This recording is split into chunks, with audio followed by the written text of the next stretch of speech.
Bonjour, je suis Benjamin Verrecchia. Vous m'avez certainement vu dans des vidéos de type qualitatif comme le double WC ou encore il a failli mourir 7 fois. Aujourd'hui, une émission débat où nous allons parler de sujets de société très importants que vous avez choisis par l'intermédiaire de Twitter, Instagram ou encore YouTube Community. Aujourd'hui, on reçoit mon invité. Bonjour Pierre. Bonjour Benjamin. Excusez-moi. Pas de soucis, je suis habitué à ce qu'on rit de ce style. Bonjour Pierre. Faites une petite pause. Bonjour Benjamin. Excusez-moi, parce que je n'étais pas habitué. Bonjour Benjamin. Bonjour. Merci de me recevoir dans cette émission. Merci. J'ai beaucoup de choses à dire. Aujourd'hui, beaucoup de débats. On va commencer l'émission. Bien sûr. Le débat, une émission avec vos sujets, mais nos avis.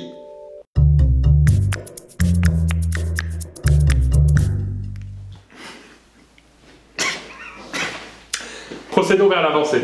Merci Benjamin. Je vous en prie, installez-vous. Bienvenue dans le studio que vous connaissez, que j'ai un petit peu réaménagé façon grand débat. Pierre, pour expliquer un petit peu plus clairement, j'ai demandé aux abonnés de me dire leurs sujets de société les plus importants pour eux. Donnez-moi votre avis. Ok, C'est un peu nickel. le but. Et nous, on va devoir débattre de ces sujets très importants pour nos abonnés. On commence avec un premier sujet de Léa Juven qui nous dit Pierre Cross, ami ou collègue. Alors là au moins on est dans du débat. Je vais te laisser le premier mot. Bah c'est clairement ses collègues, techniquement. Effectivement Léa, dans le sens où on travaille dans le même bureau, on est collègues et là-dessus Benjamin je te rejoins. Après on est quand même amis. On est partis en vacances au Portugal ensemble. Ah, cette fameuse erreur. Et voilà, on était entre potes, donc chacun avait une Ah, il y a d'autres chambre. potes, c'est vrai. Je sais pas si on peut appeler ça une chambre, le garage en soi où on garait la... Moi j'avais peut-être un accès effectivement plus rapide à la voiture. Je pense qu'on est, ouais, on peut dire qu'on est potes. ou collègues. On enchaîne directement avec le second débat avec William Brad qui nous dit les profs qui font des exercices super simples en cours et au contrôle les exos sont impossibles. Alors ça effectivement c'est un scandale. Ouais. Bah je suis d'accord, alors là je suis d'accord. On le Est-ce connaît. qu'il y aura un débat là-dessus? Non, on le connaît. Le petit exercice vraiment 3 plus 2 tout le trimestre. Il arrive en fin de trimestre. 3y égale 3x plus 2. Tu te dis bon, il peut me le refaire avec 4x plus 3, je trouverai la solution. Oui, on est dans la même logique. Mais quand il te le refait, il y a un c cube avec un x, un y qui se battent dans la même parenthèse. Et il te dit, je vous en avais parlé au début du trimestre. Et je vous avais dit de le noter. Ah, effectivement, on peut considérer peut-être une clé de bras pour ces profs. Ouais. Merci William. Alors, gros sujet de Adrien qui nous dit porter un mulet en 2018, vision générale d'un futur retour à la mode ou bien nécessité d'un retour à la peine de mort. Il est bien tourné en tout cas. Les abonnés ont pris les sujets au sérieux, je les en remercie. Qui dit émission dit budget, tout de suite. Qu'est-ce qu'un mulet ? Hein, je pense que là, Pierre, on est clairement sur de la laideur, si tu me passes le mot. Un beau budget en tout cas. Écoute, moi j'ai un avis très tranché là-dessus. Autant sur tout ce qui est monde professoral, tout ça, j'ai pas d'avis. Autant sur le monde de la mode, on le voit clairement. Je suis positionné. Donc, ce que je pense, je suis assez ouvert aux gens qui retentent de mettre au goût du jour certaines modes. D'accord, j'entends. Typiquement, je pense que d'ici 1 an ou 2 maximum, la mode du t-shirt dans le pantalon va revenir en masse. Elle revient déjà. Mais je ne te suis pas du tout sur ce débat. ben... On se souvient de Tony Vérel, on se souvient de Rudy Voleur, et on ne veut plus ça. Il faut dire stop, il y a des choses qui ne doivent pas revenir. On ne revient pas à la côte de maille. Ne revenons pas au mulet. Petite queue de maille quand même. Bon, en bagarre, j'entends. On enchaîne avec Jadou qui nous dit vous mouillez la brosse à dents avant, après le dentifrice ou jamais? Alors moi j'ai clairement mon école. Est-ce que t'es positionné là-dessus? Alors là, et je vais te le dire, c'est une certitude totale que je fais depuis que je suis tout jeune. Alors moi qui ai une hygiène dentaire impeccable. C'est vrai. Wow. Cette hygiène dentaire, je la dois au fait que jamais, au grand jamais, je ne mouille ma brosse à dents avant de me brosser les dents. Je garde toute l'efficacité du dentifrice, et bien imperméable. Je vous donne mon école, je la mouille toujours avant. Alors, ne me demande pas d'où vient ce réflexe. D'où vient ce réflexe? Je viens de te dire quoi. Donc, comme ça, c'est robinet. Ouais. Alors, soit ça, soit ça, soit ça. Chacun son robinet. C'est un tire-bouchon le dernier. Et donc voilà, pour mon école. Donc chacun se fera son avis. N'hésitez pas en commentaire à mettre vos avis, vos revendications. Si, hésitez un petit peu parce que je suis pas sûr que ce soit intéressant. On continue. Ah, un grand débat. Faut-il se battre pour du Nutella? À 1,40 €? Le fameux. Alors, sujet d'actualité. J'aurais tendance à dire que s'il y a bien un produit pour lequel on peut se battre, C'est Nutella. Ah donc toi la tétée dans le magasin, Ouais. ça partait en crochet. Ah, c'est logique. Ah d'accord. Après, Ouais. jusqu'à quel prix le pot Nutella? C'est quoi? Ça va être 4,50 €? Truc comme ça, 3,50 €? Ne fais pas semblant de ne pas savoir l'exact prix. Bon, c'est peut-être 4,77 € le kilo chez Monoprix. 1,40 €, 1,90 €, c'est sûr que je me bats dans cette fourchette-là. Et après, au-dessus de 2 €. Peut-être que tu te bats mais tu te bats moins. Eh salaud comme... Ouais, des petites cloques, des petites... Allez-y. D'accord, et ben moi je ne me bats pas. Car, je le dis, le point levé, non à l'huile de palme, non à la déforestation, aux pauvres orang-outans qui errent comme ça. T'as déjà goûté le Nutella? C'est bon. On enchaîne immédiatement avec Castel Kevin qui nous dit Florence ou Lisbonne, c'est pas un débat, je cherche ma prochaine destination de vacances pour un week-end.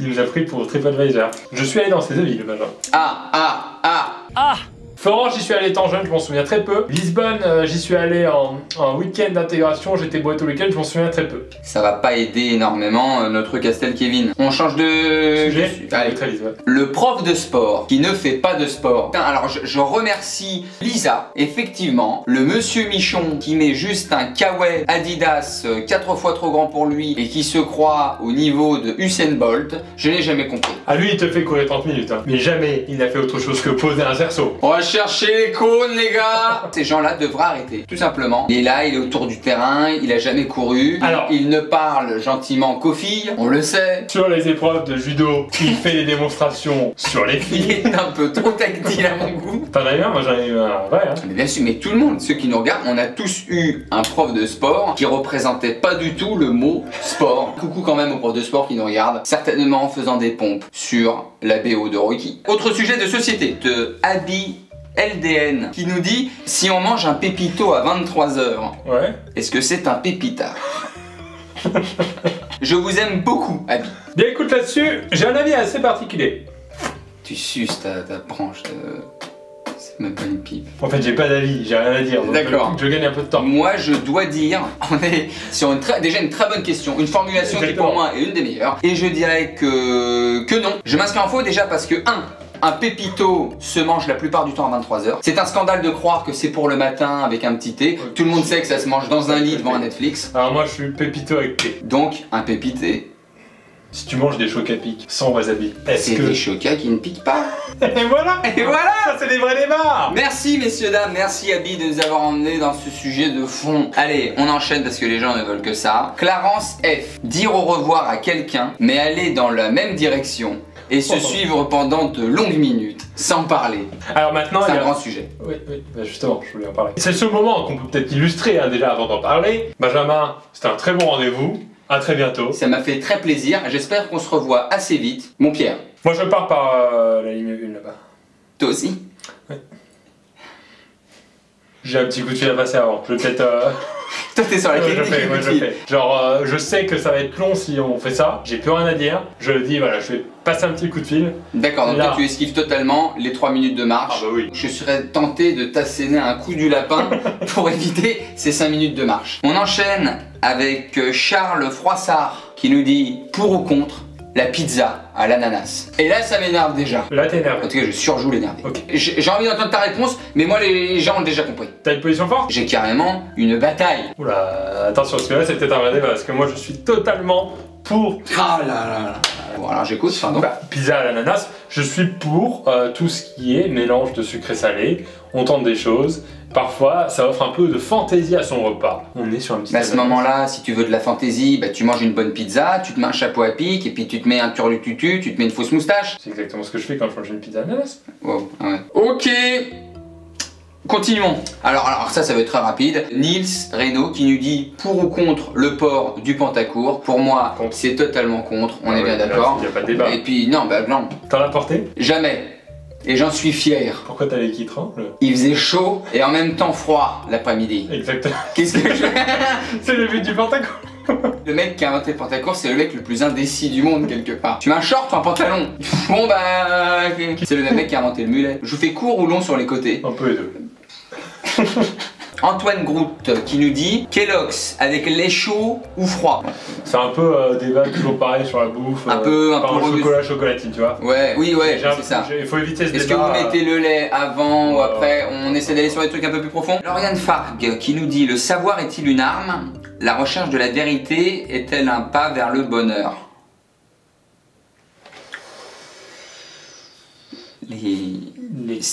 Alors moi c'est le... Moi je dirais le lait froid plutôt. Froid, ouais. Moi aussi j'aime bien un froid. Chaud ça fait trop le... Il ramollit, il est ramolli quelque part. Pendant quelques minutes il est encore assez... Bien sûr. Je serais tenté de te dire, est-on en été, est-on en hiver? Il est 22h, j'ai très froid. Excuse-moi, mais le petit Cheerios avec le lait chaud... T'as totalement raison là-dessus Benjamin. Si tu vois où je veux en venir. Alors que je suis 10h du matin, un peu cagnard en plein été. Oh le lait froid, oh là. Le bon lait froid qui coule dans la gorge avec le miel pops qui... Non, on est sur... Avec le petit pantacourt là en terrasse. Puis la recherche de la vérité est-elle un pas vers le bonheur? Bah oui, pour dire...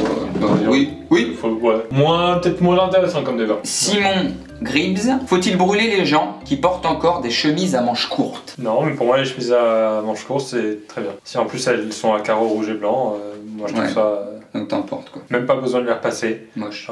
Pareil. Regarde. Léa L, pour ou contre les 2 millions d'abonnés de Pierre Cross? On n'a pas débattu sur les chemisettes. Mais tu veux vraiment un débat? Parce que là tout le monde vient de comprendre que t'en mets en fait. Non, j'ai pas dit que j'en mettais, j'ai dit que... Ouais, techniquement on a compris que... Fais gaffe Pierre. Avec les deux poches, tu manges déjà des pizzas à l'ananas Pierre. Pour ou contre les 2 millions de Pierre Cross? Bah pour. Et une petite applause. Merci. C'est un plaisir. On a Shadow4218 qui nous dit les profs qui puent de la bouche et qui quand ils te parlent en face, tu peux plus respirer. Encore un gros sujet de société. Ça c'est dur. Ça c'est dur. Un gros pourcentage de profs d'histoire et de SVT. Oh, moi c'était maths. Ah, c'est drôle. Moi c'était maths. Et l'inconvénient que ce soit un prof de maths, c'est que souvent c'est des interventions très longues. Et là vraiment quand il te parle, t'as plus aucun intérêt pour ton exercice. Je pense pour même la vie. J'ai plus d'intérêt pour la vie, effectivement. Même avec la meilleure volonté du monde, t'as envie de comprendre. Mais il s'approche de ça et il te prend ton stylo. Et tu comprends qu'à partir du moment où il te prend ton stylo, c'est terminé. Il ne lâchera pas tout de suite. C'est la peine de mort. Excuse-moi, je vais juste... Moi j'en avais eu un, mais il avait une haleine, tu sais, c'est même pas que ça sentait mauvais, tu sens que c'est l'œsophage est malade. T'as pas besoin de radio, t'as pas besoin de test sanguin, il va chez un docteur. Oula. Peuvent-ils prendre des tic-tac? Il y en a qui nous regardent quand même. Ah, on enchaîne. Alors Conrad de Villard, qui lance un sujet très important. C'est vrai. Est-ce que les gens qui quand tu leur dis bonjour, te répondent bonsoir, sont des rabaisseurs? Ah oui d'accord, il est 18h, t'arrives dans une boutique, tu dis, le vendeur te dit bonjour et le client dit bonsoir. Ça te change quoi de me répondre bonjour? Est-ce que tu vas perdre ton job? Est-ce que tu vas brûler sur place? Excusez-moi, ça m'énerve, ça me prend au cœur, moi, ces gens qui tout de suite croient apprendre la vie et la syntaxe. Ils sont plus corrects que toi. Derrière ça, il te fait une phrase du genre, c'est comment que je peux vous aider? Et ben là, c'est toi qui lui dis, allez, bonsoir. On va passer au dernier, Benjamin Fontaine. Très intéressant, qui nous dit pourquoi quand un mec veut se battre, il enlève son t-shirt. Ça lui donne des pouvoirs ou bien? Alors moi ça me fait perdre tout de suite en crédibilité. Oui, non, toi j'imagine, effectivement on est plus sur une personne qui va à la piscine. Oui, alors c'est plutôt technique, c'est plutôt pragmatique. C'est qu'en fait, quand tu te bats, si tu gardes tes vêtements, on peut te mettre à mal en te tirant, donc toujours l'enlever pour être libre, et là il n'a pas d'accroche. Là demain on devait se battre, tu me conseilles d'enlever mon pull comme ça, devant toi. Alors non, j'ai pas envie de vomir sur place, pas envie d'avoir ensuite des traumatismes visuels, me réveiller la nuit, avoir peur. Tu cherches un baston là? Ok. Non, je m'excuse. Comme au 19e siècle. J'ai cru là que tu mimais le nœud de cravate. Bon, et que ça ne se reproduise plus. Vous avez un excellent nœud. Bon, et bien Pierre, c'est la fin de ce premier volume des débats des abonnés. Merci à tous d'avoir regardé cette vidéo. J'espère que le concept vous a plu. En tout cas, nous, ça nous a fait extrêmement rigoler. N'hésitez pas vous-même à proposer des débats, parce que c'est des débats, c'est à l'infini. Hein. Un grand merci à vous. Pierre, je te laisse remettre tes lunettes. Eh bien écoute, merci Benjamin, merci de m'avoir laissé ce temps de parole. J'espère qu'il a été illustré avec brio. Et très fructueux. On ressort plus intelligent d'une vidéo avec vous. A très bientôt pour une prochaine vidéo de débat.